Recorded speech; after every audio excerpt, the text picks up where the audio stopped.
El 17 de junio del 2002, México despertó a las 2:30 de la mañana para ver a su selección jugar en Corea del Sur. En los periódicos del día anterior, uno de los titulares más famosos de la historia del periodismo deportivo mexicano decía así: "Nos tocó un flan". Así describían al rival, algo suave, sin resistencia. El rival era Estados Unidos. 90 minutos después, México estaba eliminado, 0-2, sin haber marcado un solo gol.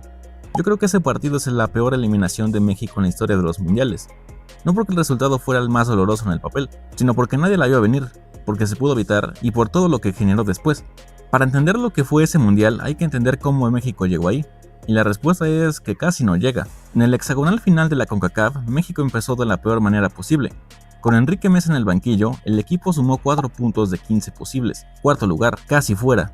Los golpes fueron seguidos: derrota ante Estados Unidos en Columbus, empate en Puerto España con Trinidad y Tobago, y entonces llegó el 16 de junio del 2001, el Estadio Azteca, México contra Costa Rica, en casa, en eliminatoria. El Azteca era un fortín. México nunca había perdido ahí en eliminatoria, nunca, hasta ese día. Costa Rica ganó 2-1, Rolando Fonseca empató con un golazo de tiro libre y Hernán Medford puso el segundo que derrumbó el mito del Coloso de Santa Úrsula, el Aztecaso. Primera derrota de México en el Azteca en eliminatoria mundialista, y 4 días después otro descalabro, derrota contra Honduras.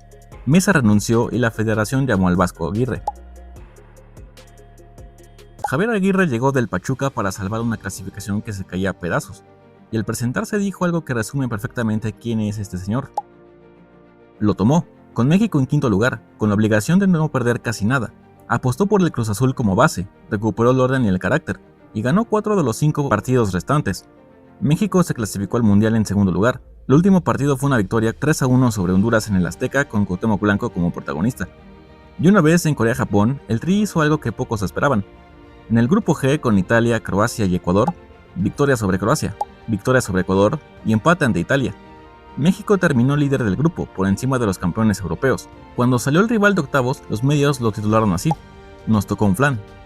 Entiendo por qué lo escribieron. En ese momento la rivalidad no era lo que es hoy. México se sentía claramente superior a Estados Unidos, históricamente lo había sido, y en papel el equipo de Bruce Arena no asustaba a nadie. Pero ese análisis ignoraba algo fundamental. Estados Unidos tenía un plan, tenía carácter y tenía hambre. Brad Friedel en la portería con experiencia en la Premier League, Claudio Reina como media punta, Brian McBride como delantero físico y difícil de marcar, y el número 21, Landon Donovan, 20 años, nacido en California. Acababa de volver del Bayer Leverkusen sin haber cuajado, pero con la selección ya era una pieza importante, con la velocidad, la intuición y el hambre de alguien que tenía todo por demostrar. Donovan ya había marcado contra México. En su debut con la selección, en un amistoso del año 2000, metió un gol ante el Tri. Nadie lo tomó muy en serio, era solo un amistoso. El 17 de junio del 2002, Landon Donovan se iba a presentar al mundo y lo iba a hacer a costa de México. Oye, antes de entrar al partido, si estás disfrutando este video y quieres saber exactamente y por qué México lo perdió minuto a minuto, suscríbete a Jules FC ahora mismo para no perderte ningún análisis, porque ya estamos entrando en el modo mundial. Y si viviste este partido o te lo contaron tus papás, déjame en los comentarios cómo lo recuerdas, quiero leerte. Aguirre presentó lo que parecía su once de gala: el Conejo Pérez en portería, Rafa Márquez, Vidrio y Carmona en defensa, Torrado, Morales y Arellano en el medio, y arriba la dupla que había funcionado, Cuauhtémoc Blanco y Jared Borghetti. Sobre el papel era un buen equipo, pero Aguirre confesó años después, con sus propias palabras en TUDN: mi gran error fue no tener plan B. Plan B, modificar el sistema. Me dio tan bien contra Italia, que jugamos un partidazo, contra Croacia, que un partidazo, contra Ecuador, que era un maquinón, Ecuador, como esta generación última. ¿Por qué cambiar si estás de poca madre? Pero claro, me equivoco, me hacen un gol rarísimo. Eso lo dijo él. El propio entrenador reconoció que cuando llegaron los problemas, tomó decisiones que no respondían a lo que había preparado, y esas decisiones definieron el partido. El partido tenía 8 minutos. Carmona cometió una falta en zona intermedia. Claudio Reina agarró el balón por la derecha, desbordó y llegó a la línea de fondo y centró el primer palo. Josh Wolf jalaba marcas. El balón le llegó de vuelta y ahí estaba Brian McBride, solo en el corazón del área. Derechazo cruzado y gol al minuto 8, 0-1. En el Jeonju World Cup Stadium había mayoría mexicana en la tribuna. Miles de aficionados que habían viajado hasta Corea, que habían despertado a las 2 de la mañana y que en 8 minutos se quedaron en silencio. A partir de ahí, México tuvo el 67% del balón, 8 tiros de esquina frente a 2 de Estados Unidos. Llegaban y generaban, pero Friedel estaba bien y el bloque de arena era un muro. Y entonces Aguirre se puso nervioso. En el minuto 27 sacó a Morales, uno de los que mejor estaba, y metió a Luis el Matador Hernández. El Matador había sido una leyenda, pero en 2002 el nivel ya no era el mismo. Después sacó a Vidrio y metió a Sigifredo Mercado. El equipo dejó de reconocerse a sí mismo. El segundo tiempo México siguió llegando, pero sin claridad y sin convicción. Y en el minuto 65 Eddie Luis desbordó por la banda izquierda, centro al área, y ahí estaba Landon Donovan, de cabeza solo ante el Conejo Pérez. Gol 0-2.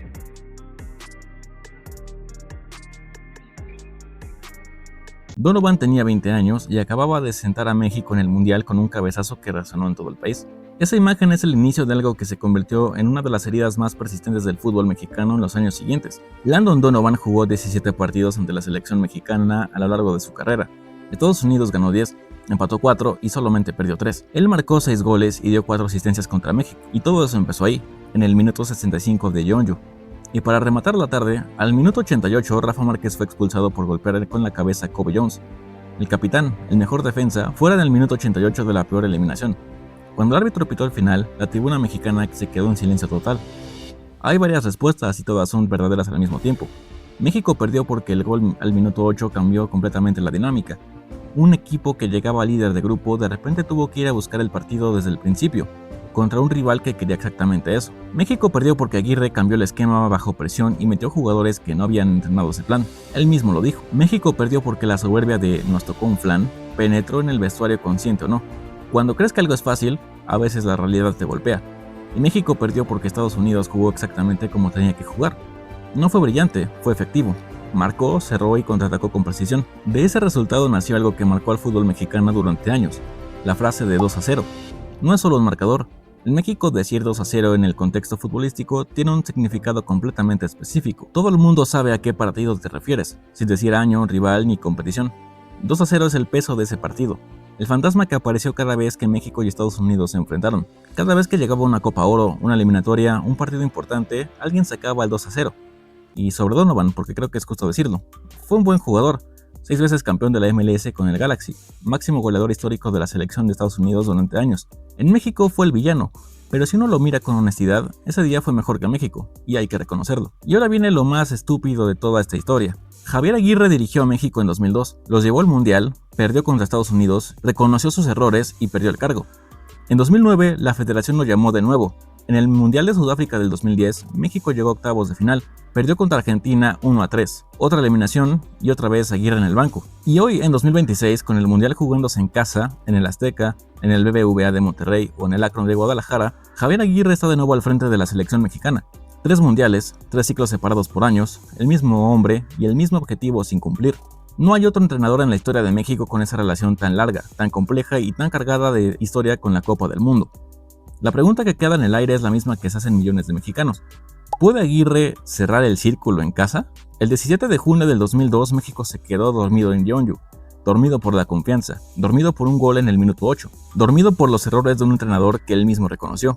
Estados Unidos no fue un flan, fue un rival con un plan, con un jugador de 20 años llamado Landon Donovan, que ese día inició una historia de paternidad sobre México que duró más de una década. Y hoy Aguirre vuelve a estar en el banquillo, con un mundial en casa, con otra oportunidad. ¿Crees que México, con Javier Aguirre en su tercer mundial dirigido, puede redimirse? ¿O el fantasma del 2-0 y la eliminación de 2010 con Argentina todavía pesa demasiado? Déjamelo en los comentarios.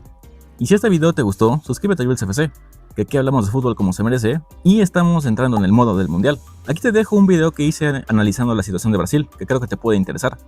Nos vemos ahí. Existe una palabra en portugués que no tiene traducción exacta a ningún otro idioma: saudade. Es una mezcla de melancolía, nostalgia y amor por algo que ya no está. Hoy el fútbol mundial siente saudade de Brasil, pero no de la selección que viste de amarillo y cumple con el calendario de la FIFA. Tenemos nostalgia del Brasil que nos hacía creer que el fútbol era una forma de arte, no un producto de exportación.